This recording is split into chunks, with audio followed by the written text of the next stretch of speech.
And good morning, Hoosier Nation, and welcome to another edition, defeated edition, as it will, but one with a slightly weirder tone to it, edition of Hoosier Morning After. This is Hoosier Morning After Michigan. Your Indiana Hoosiers yesterday afternoon go on to lose a close one to Michigan, 70-67, taking the record to 14-10 on the season, a 5-8 in the Big Ten. Like I said, a game that was very interesting. Had lots of stuff loaded to it going into it. Dusty May coming back, coaching announcements and things like that. We'll get to kind of my thoughts and general feelings with the coaching stuff. We'll get to that at the end. First, let's kind of talk a little bit about this game with the two big lineup. Started again for us to a lot of our chagrin and showed why we don't like it and it doesn't work a lot. I understand trying to run with that, with what Michigan does. They kind of run two bigs, but their two bigs can do a lot more, or a lot more versatile than ours. So that kind of situation doesn't work. Luke Goody has proven in other matchups and in other games that he's just as capable handling one of those more versatile bigs than it would be going with the two big lineup and the trade-offs you run into with that. But Michigan would go on 11-0 run. And then after subbing Ballo out, IU would go on its own 11-0 run, bringing the game back even. But a few more runs by Michigan in the first half on just some poor defense from IU would take them into the half down by 16. And in the second half, would maintain its lead until IU, yet again, would go away from the two big lineup. Quicker this time in the half. Runs would be kind of traded a little bit in the second half, but it was when IU started playing the zone that it really gave Michigan problems. It was great to see that adjustment, that kind of situation happen. And really got Michigan to go cold. Started missing threes and everything that they were hitting in the first half. Kind of got the game tied with it 4 minutes left in the game. But at that point, you could kind of see it. I could kind of feel it too. You could kind of feel the energy in that surge after that last run that IU had, that it wasn't quite there again. Be it Michigan ratcheting down a little bit more on defense or IU just kind of getting tired, because IU did run with the same lineup for a good majority of the second half. IU just couldn't close it out at the end. Wolf was really just too much for Indiana to handle at that point, and tip the hat to him. He made some fantastic shots for them at the end to close it out. Thank you for being here. Martha is, as you know, very active in youth sports, so we'll see if we get Martha chiming in at some point in this. If not, that is what Martha's doing today, dealing with a very active child in youth sports in Indiana. But I'm your host, Chad Schwartzkopf, here with you. We'll look at a few things from this game, and we'll break down some coaching stuff, some exciting things ahead, an exciting future. My favorite word, the buzzword, the Pee Wee Herman scream word of the day, can be hope again. And hope is living a little bit better and probably in your lives led up to this game a little bit more as well. First thing I want to talk about really is that adjustment that was made. And I will tip the hats to whatever assistant or coach or whoever decided to make that idea to switch to the zone. And it really gave Michigan some troubles. In the first half, Michigan was hitting from the field at 52%. And in the second half, that would drop to 37%. They made no threes in 9 attempts in the second half as well. So it really qualmed that as compared to 5 for 12 in the first half, also forcing Michigan to double their the amount of turnovers that they did in the first half to the second half, where they had 4 turnovers in the first half and 8 in the second half. I think we really need to see IU going to a zone a little bit more. I think there was better communication. It required the players to lock in a little bit more. Let's practice this during the week. Let's get a little bit better at it. There obviously wasn't too many kinks in it. Pretty good for what they were able to do, implementing something out of the blue that we haven't seen very often. We've seen small little stints of it, but not as long as a run at it like we did. I think one of the benefits to be able to go to it as well is that IU went with a very senior heavy lineup down the stretch and for much of the second half. So those players are going to be a little more, have a little bit better ability to run a zone because they're just experienced a little bit more than some of the younger guys on the team. But overall, loved seeing the zone for this team. Loved that it forced them to communicate. Tony Adranya even said on Twitter, he was at the game, and this was his very first game he's been at attendance. And one of the things he was excited to look for was how much IU communicated on the defensive end. And he said that he saw nothing, if anything at all, communication-wise. But you kind of saw that in live time, at least when IU switched to the zone, the communication ramped up a little bit more because you have to communicate. You're running something different. You're running something you haven't run as much.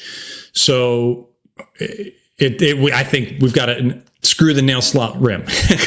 Let's go to the zone. Let's become Syracuse. Let's go to that zone and let's practice that. And let's implement that for the rest because it obviously did something for IU and allowed them to shut things down. Obviously, offensive end didn't really take off from there as well to counteract that, but at least able to stagnate an offense that was firing away in the first half. And allow them to at least make it a game, all thanks to the zone in this one. So tip of the cap to the coaching staff and whoever and wherever that was implemented as well. Another fantastic game, Leo, another killer from him. Love to see him finish his Indiana career like this. I don't know if there's some way or somewhere that we can get another redshirt season. Can he apply for something somehow and get a redshirt? Say he had a stub toe his freshman year, and that's why he didn't play much and get one more year. He's one of the kids that you would love in a transition kind of period to a new coach to have going forward at everything to kind of switch things over. And just shows the ability of having a kid that's putting 100%, 110% effort all game can do. In this game, though, it was amazing when I brought up the box score because I didn't look at it till this morning.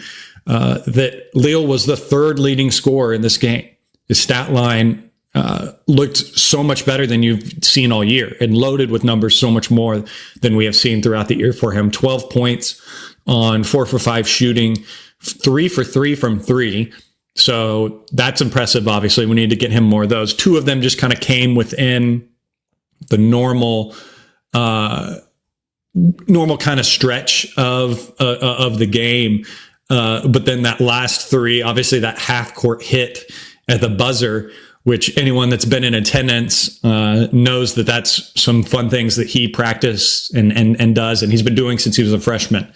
It's been something he does out there did with Trace early on in his career. And he continues to do it and hit it on this one. And sorry to those that were betting on this game. I bet there's a lot of guys that were pissed at this that took Michigan the plus 3.5 because that brought the game within 3 and kind of screwed Indiana. But loved seeing him finish his career like this and go out in a way, finish with 32 minutes as well. So couldn't take him off the court, has earned this starting lineup position and hope we see that moving forward. And I don't think we'll get away from that. And the bison in the chat said he already did one transition for coaches. Yeah, he already has one. So maybe that's another reason to keep him for another one. He's experienced in it. He knows what to do. Gosh, that's sad for him. It's disappointing for him. But a big, huge thanks to Leo, obviously. If you're in the Bloomington area, if he continues to pick real estate and everything like that, Hoosier Nation, let's give all the business to him. Let's keep him moving forward. It'd be interesting to see, even if he wants to pursue into basketball and everything, if he would look to stay within the team and do something with the new coaching staff. That would be great.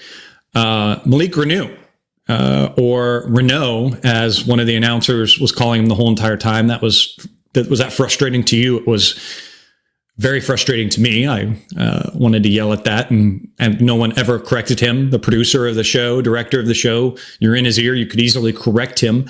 But no, it's an easy one to remember. Renew for 2. Come on. I'm sure Jeremy was calling it many times there in the arena as well. But I will say he looked a lot more like his old self in this game. The last couple games, there was just, he wasn't quite 100% launching off that knee. Shots were coming a little short and everything. But he did lead the team in points in this one, 16 on 7 for 14 shooting. He took his trademark 2 threes, missed them both, 2 for 3 from the free throw. The one kind of blemish I will say on his stat line is just 3 rebounds. One of your bigs you don't want to see below 5 rebounds in a game. That's not the greatest for him. We'll talk a little bit in a second about who I think kind of pulled up the slack for him in that. But 5 assists to just 2 turnovers. So he was able to get to his right shoulder, obviously, like he wanted to. Usually teams try to take it away a little bit more, but he was able to get to that and get his baskets like he normally does and found that rhythm. So that was good to see. And the one criticism that I've always had about him that you've heard me speak on many times on this show is his blinders that he gets, his basket blinders, maybe we should call them, where he just gets the ball a lot and doesn't look to pass it out or anything like that. But looking at his stat line, obviously, that would tell a different story with his 5 assists. He was obviously looking. Now, I wasn't tracking that too closely, whereas I don't know if many of those assists came out of him passing out from situations when he didn't have a shot, or if those were in other pick and roll or pass off situations. But at least to my mind and to my memory, I can't remember being as frustrated with him as I've been in the past with those basket blinders, just trying to go to the hoop and forcing things. So good to see him finding his rhythm here at the end. Would have hate to see him finish off this season struggling and see him continue to get frustrated, because we all know when he gets frustrated in the offensive end, that's just going to lead to more of those silly fouls and stuff that he has. He just finished with 3 fouls in this game. So, while on the higher side is at least kind of on par for him, especially in the amount of minutes he played in this game, they ran with him a lot in the second half as well with that older group. Mackenzie Mbako as well, continuing to be a good producer for this team. Offense overproducing for his defensive lapses, and actually would even state that at least a majority of his defensive possessions in this game. Same thing with that I was just saying with Malik. There's nothing that sticks out where I normally am looking at the TV and shouting, "Up, there's Mackenzie, ball watching, lost his guy again." I didn't really feel like I was saying that again. I don't have any memories of those things standing out to me. And I think when we did go to the zone, he handled that very well as well. That might have been a portion of it that didn't allow for those defensive breakdowns team-wide, but also out of Mackenzie that we normally would see. Mackenzie finished in this game with 15 points on 5 for 11, 1 for 4 from 3. And I will say, I wish he would have taken more threes. And I feel like a lot of those 3 misses were just barely misses. There were many shots that were just so close.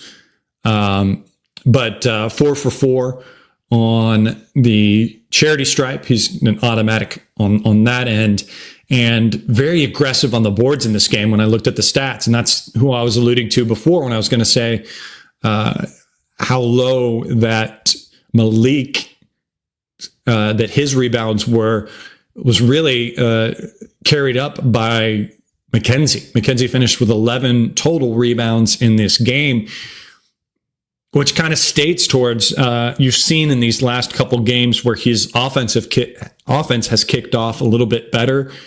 You've just seen a more aggressive Mackenzie. He's a very emotionless guy, just looks very stone-faced when he's in there in the games.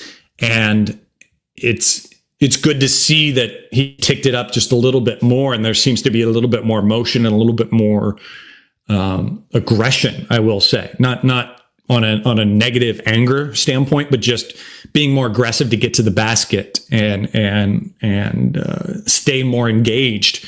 Whereas I would argue during his slump times in the games, he looked almost like he was just a spectator of the game, just kind of ball watching, that kind of thing, just waiting for his offensive time to try to go.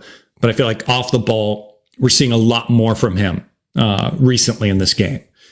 Talked about how IU went to that two big lineup quite a bit. When they did switch away from that, I think the bench gave a great lift in this game.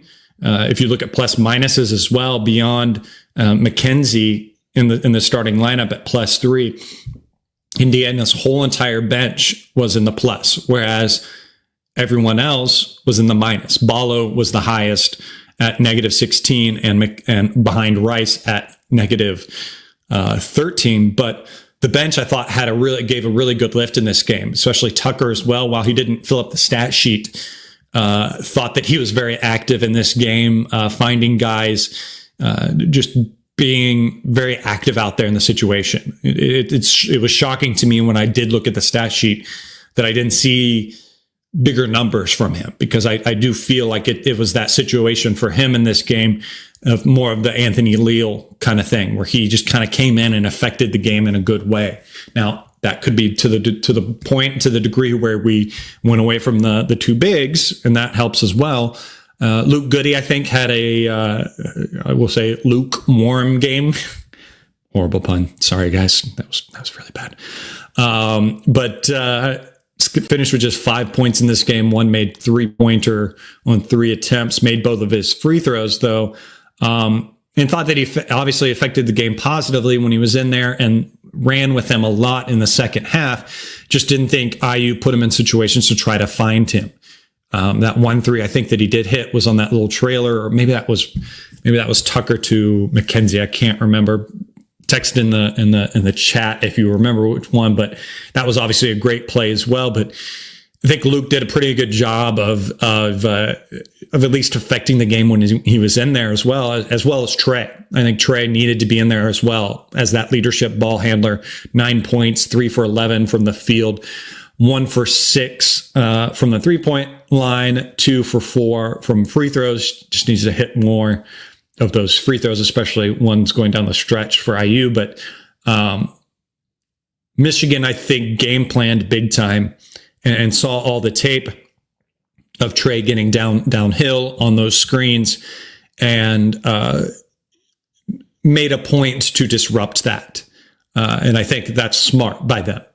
You need to do that, and that's where IU is going to get game plan against, because if you look at a majority of the success rates, or what is IU most successful with on a consistent basis, it is running those pick and rolls between Ballo and or at least a big and Trey Galloway. And I think Michigan did a good job of trying to take that away from IU. We did get Galloway downhill to a degree, but I think that's kind of the disruption that didn't allow IU to find some rhythm at the end. That's where I think they really kind of ratcheted down on Trey going down the stretch after that run that brought IU tied with them. They were really making a point to take that kind of action away and make IU have to go to a McKenzie making a play on his own, or Renew trying to make a play on his own. That's kind of, again, good gamemanship by them and what they took away from IU. I think Ballo, just an off night for him, was kind of lifted by what Renew was able to do, but just finished with 20 minutes, didn't play much at all in the second half. I'm trying to look at it here. Not really much at all, just moments here and there. Spelling Renew. So definitely went to a lineup of Luke, Trey, Leal, and Malik for the majority of that second half, which is kind of what helped IU stay in it going forward. Looking at stats in this game, I think the biggest stat that stands out to me when I look at this game was the layups, the missed bunnies. I don't know if you remember back a few seasons. It was really, I think, even the Trace Jackson Davis days. There was always those arguments of all these little bunnies we were missing, and I was having flashbacks to that in this game. IU was 8 of 17 on layups in this game. So many of those missed easy ones leads to the game right there. I mean, there you can see, shows obviously in the points in the paint stats where Michigan had 34 and IU had 26. So right there, those missed bunnies, pretty much the game to a degree. Points off turnovers as well. IU won that game at 14 points for IU, 6 for Michigan. IU turned them over 12 times to IU's 7. So again, turnovers pretty good for IU. IU took care of them overall. Most of them as well feel like they were pretty much forced turnovers, just a few errant passes or things like that. Went a little deeper into the stats. There's some interesting pages where in very interesting percentage stats that different computers and stuff will make. And I found one that was very interesting that I wanted to bring up in this game. And it's labeled as it's called floor percentage. And it's the percentage of players' possessions on which at least 1 point is scored. So possessions when a player is in there, when at least 1 point is scored in that. And they put that down to a percentage. So obviously the higher percentage you get, the better that's going to be. The very interesting thing is you look through both team stats and both roster stats. You see it kind of average around the 30s or so, is an average 30s, 40s, 50s is kind of getting to your slightly better players or your more impact players on the court. And there was one number that really stuck out. So IU, other than this person that I'm going to bring up, Mackenzie Mbako had a 54%. So 54% of the possessions where Mackenzie was in the game, IU scored at least 1 point. And the next one for Indiana is 50% at Malik Renew. Everyone else is kind of around the 30s or so. And then same for Michigan. I'll say the same thing for Michigan. Everyone's kind of in the 50s, 40s realm and everything. But for IU, there's an outlier in this. And the outlier is Anthony Leal. Anthony Leal in this stat is 73%. It was very interesting. I don't know. I don't know. Some of those stats are very interesting. Obviously, we've been trying to find a stat that we can quantify for the things that Anthony and Leal gives to this team and everything. I'll try to make a note and remind me in the chat to look at this as we move on from each games. We'll see if we can find a pattern here. I can even, after this podcast, I'll look back to see if I find any other ones that stand out for that. But that was just something anecdotal, yes, but interesting as you kind of go deeper into the numbers to find things to talk about and stuff in this game. But again, a battling game for IU and one that, before I shift to talk about obviously the other elephant in the room, obviously an interesting game going in and an interesting temperature take, and maybe this transitions a little bit better into it. I think everything that's been going on within the program and everything that was decided on and that happened this week needed to happen like this, because this game going into it was going to maybe get very ugly. It was not going to be a pretty home game to come back to.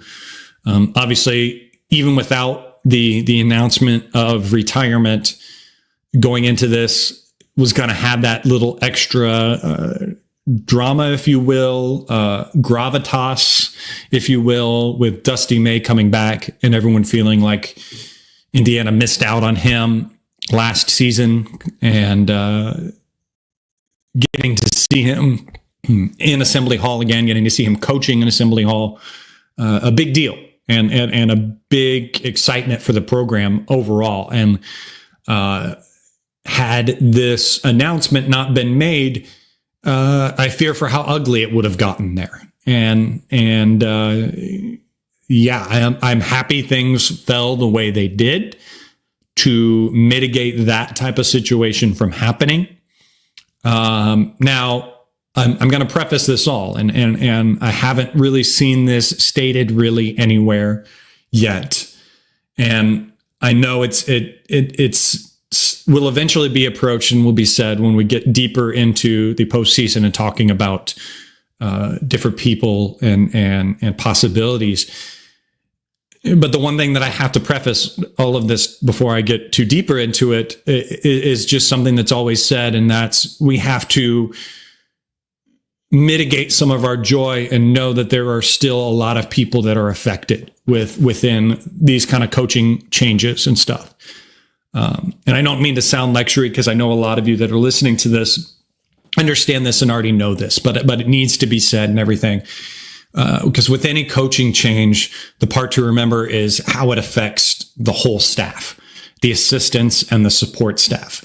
I don't doubt that it's scary for a lot of them, not knowing what the future holds for them, where their next job and everything is going to be. And they have to continue to be doing their job, knowing that in a couple months, they could be unemployed and trying to find a new situation. And in any of these, we can obviously always look at the head coach, and it's a lot of focused on the head coach.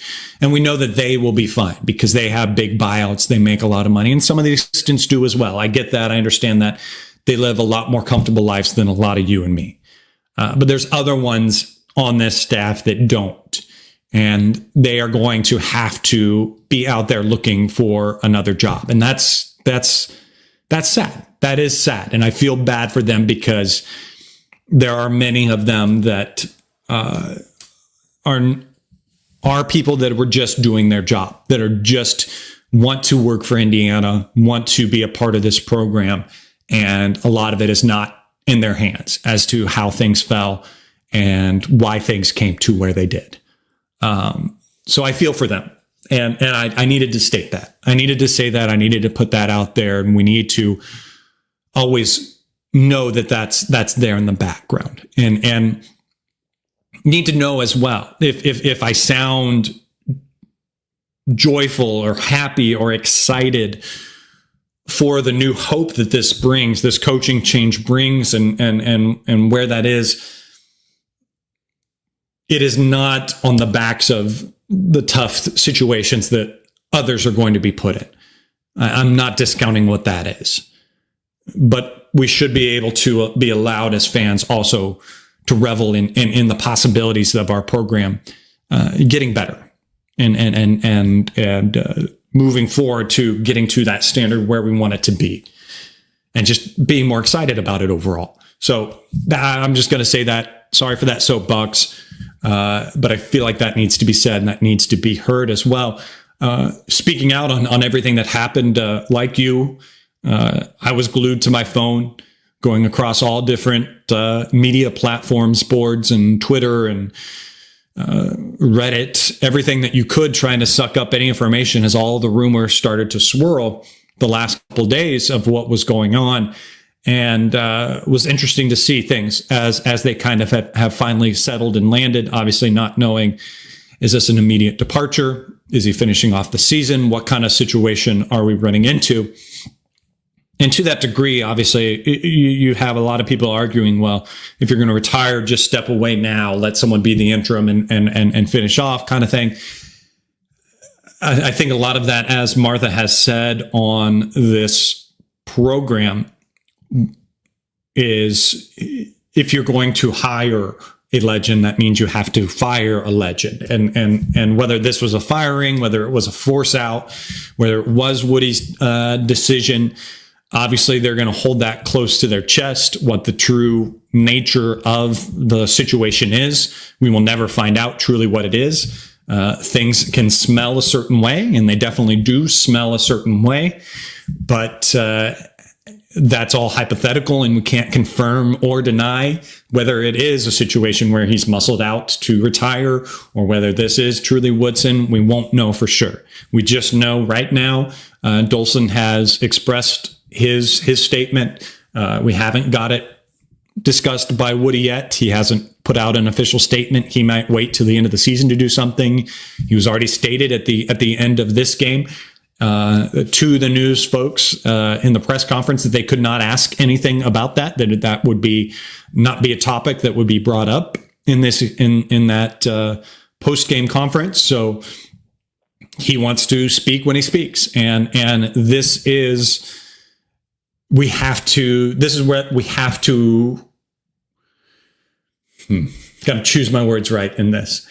We have as Hoosier Nation, we are going to get the final outcome that we are looking for. There is a coaching change that is going to happen. And how and where we get to that point at the end of the season is allowed to be a little cloudy and up in the air like it is, because him being a legend and being one of our own. I personally, and I think we should afford him that because of those situations, because of that. I myself choose not to be so blinded by the situation now and the situation that we are in and where his hand in that situation to affect when he says something, how he says something, when he exits, because at the end, the final outcome is going to be the one that we are looking for. I hope that makes sense to you. That's where at least I stand, and hopefully that can clarify that a little bit for you. Obviously, now is the time we are Tom Petty. The waiting is the hardest part. We've still got a lot of games to watch and deal with in that. But it's very interesting to now be on Twitter discussing things, discussing different coaching possibilities and who could be and what could be and everything like that. And while I don't pretend to have any insider information and while I try not to believe any of the crazy rumors that you might hear or any things that come out, or at least I approach them with a bit of trepidation. I'm going to choose to wait, obviously, till we hear something fully announced. But got to talk a little bit about at least my wish, my hope, my hopeful possibilities that I think could be out there. And no coaching talk or discussion of future IU coaches would be allowed unless, of course, you uttered the word Brad to be the first one. Now, where I stand with the Brad thing, yeah, I want him. Yeah, I would love to have him. He's been out of coaching for 10 plus years. So he's still a fantastic coach. He's still a fantastic X and O's, fantastic at relating to the kids. He was not involved in the NIL world and everything like that, but he was involved in the NBA and dealing with that. So that translates fine. I'm not concerned about him dealing with NIL. That's obviously the strength IU has, being in the top 10, top 5, some would say, NIL ability. So slam dunk for anyone to come in. Now, where I chasten that, obviously, with Brad is that fool me once, shame on you. Fool me twice, shame on me. Fool me 3 times. What is that? Because we're on the 3rd time now, guys, where he's been kind of the rumored one out there during coaching changes. Now, I'm sorry for the next things that I'm going to say, because maybe they bring hopes a little bit too much. And it's why I feel like it's okay to discuss him a little bit more, because things feel a little bit better now as far as that goes. Now, I'm sorry if I get your hopes up too a little bit more in the Brad situation, but I just feel there are a lot more things that make this 3rd time going after him a lot better than the previous ones. Obviously, you get the Shrewsbury comment joking around on the podcast where they ask, where he is obviously connected and friends with Brad, if he would come back and coach. And he says yes, and then feels like he backpedals, and it's like a kid caught in the candy jar. No, I didn't take a cookie. I didn't. I wouldn't have a cookie. He wouldn't. I would ask first. Really felt like some backpedaling there. There's also obviously talks. Granted, I know Celtics are a great organization and everything. There's talks about some shuffling in the higher ups within there. There's talks about being sold, all of that. So all those things rumor to that. You've also got where some of the excuses before was family centered, where not wanting to uproot family and move kids around and everything in districts and stuff. That argument feels a little bit better too now with his son playing at Notre Dame. Get a little bit closer. They still, I think, have a younger child though that is still school age. Doesn't mean that wife and daughter couldn't finish off there in Boston and come a little bit later. I don't know. But like me, I'm going to continue to hope and think that might be, it's more of a possibility, I think, than it has ever been. Is it a high possibility? Is it going to happen? Probably not, guys. Probably not. But it's nice to dream. It's nice to think. It would be fantastic. It would be the home run that we've always wanted. It would have us so excited. Hoosier Nation would erupt with that. So that's exciting. But I still think there's other options out there that are just as good. I think beyond that, I think my second choice for me, just on my list, would be Drew. Coach Drew has done some great things at Baylor. I think he has built a program out of the dust fantastically, brought some good skilled players there to Waco. There's been rumors of interest, but again, it's rumors. So take that with a grain of salt. But I like what he has produced. He's been high in the metrics every year. He's had a bit of a slide recently. But I would excuse some of that slide away because of NIL. I don't think Baylor's pulling the big NIL numbers to get that big talent. That NIL's kind of leveled that kind of situation out.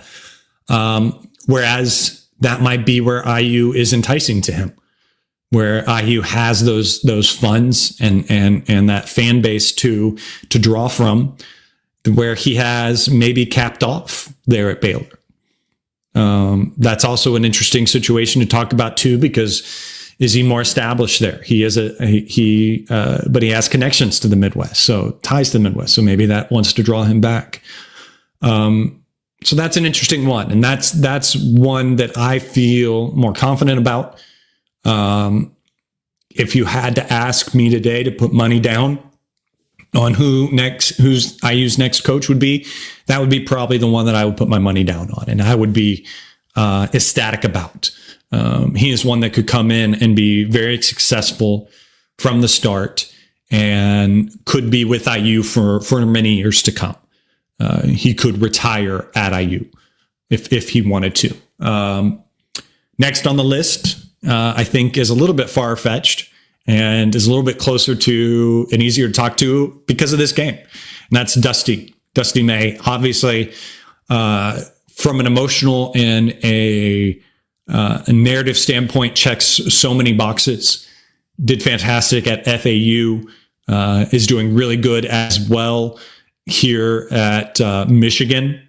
Obviously, as Indiana fans, there'll be a lot that want to kind of judge this one game and watch this one game, but overall, they've done really well. They're in the chase for the championship, for the regular season, Big Ten championship, and sitting kind of, I think, tied for second right now against Michigan State.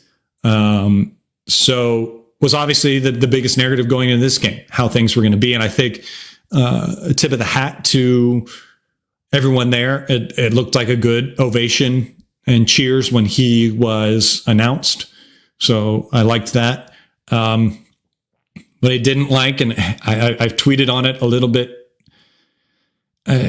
Obviously, I don't discredit those in the press conferences after the game for asking the question. You had to ask the question; it had to have been addressed. But what do you want him to say? What do you think he's going to say in that kind of situation? Dusty's not going to go and say, "Yeah, I'd love to have the job. Please, I'm going to go talk to Scott Dawson right after I finish talking to you guys.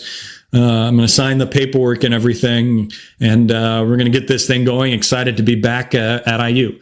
He's not going to say that. Like I said, he's got a team right now that's humming and on the hunt and everything. Now you can read into it and say he didn't close the door.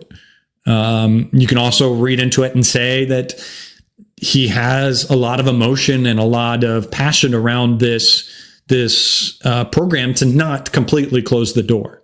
It's similar to kind of during the last coaching change, how Brad Stevens dealt with it. He was kind of approached to it, and on the first kind of go at it, he didn't really close the door, but he was trying to be polite and kind of say almost a polite no, and move on from it. And he obviously got pressed more and more and had to kind of say more and close the door. I think the Dusty situation could be twofold with that, with him kind of to the most degree saying, "I'm flattered by it." I'm obviously paraphrasing, but he did say something around the realms of, "I'm flattered with it, but at Michigan, I'm happy. I'm happy at Michigan." Obviously, that's not a no, but that could be also a polite no. So it's hard to say there. But again, there's lots of things to like about it. Obviously, his success going from an FAU up to Michigan in one season is great. Obviously, you don't have a bigger body of work, got a higher major to draw from, but all things line towards that being good. We love his demeanor. His metrics of each of his team are always towards the top, so that's always great to see as well. And then you just look at the other things that align with it. He met his wife at IU. His wife still has family in Bloomington, so it feels good. It feels good. It matches up well and everything like that. Obviously, the biggest hurdle in that situation is he just made a change after 1 year. And how does that weigh on his conscience of moving one and then moving the other? But is it also the call of the program that you came out of, that you were manager of, in the school and everything? So I don't know. I don't know where you land as Dusty. So that's interesting. And again, I would put him 3 on my list, and could be a good possibility. Then you have the really my next, I would say, after him, number 4 on my list, and it's the most controversial one, I think, and the most argued one in this one, and that's Chris Beard. His on the court stuff obviously is not an argument. I mean, he's so successful. He's very good at what he's able to do, and at his current college, he's having very good success with the degree. And he's another one that, if you were to give Indiana's resources, could just do amazing things. And obviously you have the more recent game when he was going into half against I think that was against the Kentucky, and smart for him to say that as well. They were up. They weren't expected to be up like they were, and quotes and invokes Bobby Knight going into it. Is that a wink? Has he been talking to Scott? Who knows? But you've got the off the court situation that's happening with him. And obviously I don't know too many details about it. It's not a good situation. It's a situation you don't want to hear about. You don't want to see. There were no charges in the end. So that's why things can be divided with that. And there's baggage there. And that is something where we have to, if he is the chosen to take over, we have to trust Scott Dulcet that he has crossed his T's and dotted his lowercase j's on that situation and realized what it needs to be and feel good about that situation for him. And that there has to be obviously big clauses written in his contract that of a zero tolerance situation. I think doing something like that, and I feel better about it. Now, he may be a non-starter for IU because there was talks in the previous hiring situation that IU passed on him because of situations and things in the background, or didn't even look at him because of this. And that was even before all the stuff with his significant other. So I don't know. It's an interesting one, and that's a heated one and a heated discussion. But I have put all that extracurricular stuff aside. I have no doubts that he would be very successful at IU. He would win a lot of games at IU and take IU really far. So not really an argument on that side, at least on the basketball side of things. Love that hire in those regards. It's just the baggage that comes with it. I think beyond there, you get kind of muddy with things. I think TJ, I'm not going to try to pronounce his name. I don't think I've heard it pronounced over at Iowa State. I don't think you can pull him away from Iowa State, even though I think he would be a great hire. Bruce Pearl, Jim, you kind of put your top list there in the chat. One would be Stevens, Beard, May, and then Pearl. I think ship has sailed on Pearl. While I think he would be great, the one thing that gives me pause is it's been rumored that Pearl has the Belichick thing about him, where wherever he goes, he wants his son to kind of be the successor for him. Couldn't be a bad thing necessarily. You'd have to weigh that kind of within your thoughts if you were to do him. I think obviously, again, he is one that I think, and anyone that I'm gonna mention right now, and anyone that I have mentioned, I think would be fantastic. But I think there's also a buyout situation with TJ where it gets a little messy as well. So I don't know that I would go that kind of situation with him. And then you get into obviously some other wishes and everything as well. Actually, I will say there was a high-level donor that I've emailed before, just kind of playing with talking to, that I asked him if he had any interesting information, just kind of being a shark, if you will, in the water, talking to this person, asking if they had any inside information. They didn't give any, which obviously they may not know. They're busy with other things and they don't pay attention as much to IU, but their wish, he said, was to go for Nate Oates at Alabama. He really liked him. And I think IU has to at least knock on that door. I think Oates has too many great things going on at Alabama to draw him away. I don't think we'll get that kind of thing. So I don't foresee that one, even though I think that would be a home run hire. I would love that. I would take that. But I didn't really talk about him until now, just because I think the possibility is very low. There are two names that I will say that are way down on the list. I still kind of weigh whether I would be happy, how I would feel. I would need more